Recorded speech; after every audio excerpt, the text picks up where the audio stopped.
In moments when civilizations are breaking apart, it is easiest to fall into the trap of superficial politics. Today, when you hear the slogan Save Europe, it usually comes from cheap political podiums, the posters of radical movements, or panic driven posts on social media. Everyone wants to save something, someone to save borders, others the economy, and still others the bureaucracy in Brussels. But if we apply pure, cold logic and uncompromising casuality, we realize that all of these are merely symptoms. It is impossible to save a house whose foundations are rotten by simply repainting its facade. Europe today is not suffering from an economic crisis or nor even geopolitical uncertainty. Europe is suffering from a terminal disease of the spirit. It is experiencing an inner atrophy because it has chose to sever its own roots, and a tree without roots is destined to fall, no matter how wide its branches may spread. If we truly want to discuss the concept of Save Europe, we must remove the filters or political correctness and face the truth. What exactly it is need saving? What must we be saved from? And who are the real enemies of this historic continent? To understand what we are trying to save, we must remember what Europe once was. It was not merely a geographical term or a collection of states sharing the same continent. Europe was an idea. It was a unique historical axis that united three pillars: Greek logic and philosophy, Roman law and order, and Christian morality and faith in Jesus Christ. From this triumvirate of reason, discipline, and spirit emerged the most advanced civilization in human history. Europe was the birthplace of the Renaissance, the scientific revolution, cathedral architecture, profound metaphysics, and breathtaking art. It was a sphere in which intellect was valued, character was forged, and the concept of nobility, the original area ideal of virtue and character, was the golden standard to which people aspired. And where is Europe today? Today, the same continent has been transformed into a vast, sterile shopping mall. The modern European is a person who, in the midst of absolute comfort, has lost his compass. He lives in the world we described in previous texts, connected to a digital forgery, addicted to cheap dopamine, terrified of the slightest discomfort, paralyzed in perpetual preparation, and incapable of independent thought because he has sold his judgment to the crowd.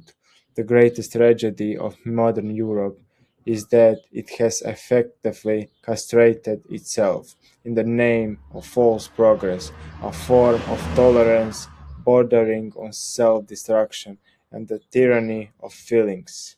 Europe has abandoned Christ. It has declared faith obsolete, a logic offensive, and its own history something to be ashamed of. When a society removes God and clear moral law from its daily life, it does not become free. It becomes empty, and both physics and metaphysics teach us that a vacuum cannot exist for long. If you do not fill your space with your own culture, your own faith, and your own spirit, someone else will come and fill it with theirs. When a system begins to crack, demagogues step on the stage. Modern right-wing movements offer solution in the form of higher walls and pure nationalism, often flirting with biological and racial theories. But as we have already concluded, genetics without spirit is worthless. You may possess the purest European bloodline, but if your mind is poisoned by consumerism, if you spend your days scrolling throughout TikTok, if the highlight of your week is getting drunk, and if you have no idea what is written in the Gospel or what Aristotle taught, then you are not guardian of Europe. You are its gravedigger, just one carrying the correct passport. On the other hand, modern leftists and globalists offer salvation throughout even more bureaucracy, more regulations, the erasure of borders, and the creation of genderless, faceless, obedient citizen of the world who belongs nowhere and believes in nothing except the balance of their bank account. They seek to turn Europe into an economic zone without identity. Neither side possesses the antidote to the restlessness consuming the continent. The real threat to Europe is not external. The real threat is internal capitulation. Europe is dying because its people no longer have anything worth dying for, and therefore they no longer have anything worth living for.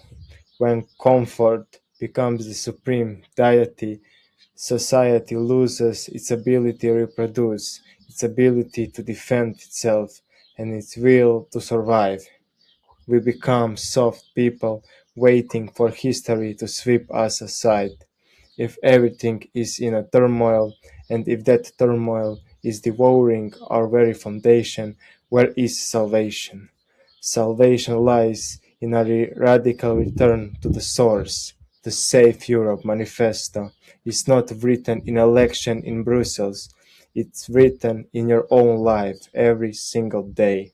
We must declare war on the tyranny of feelings. Europe must return to objective truth.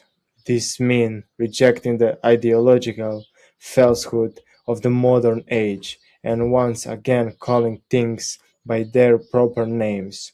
We must restore critical thinking, mental discipline, and the ability to resist mass manipulation.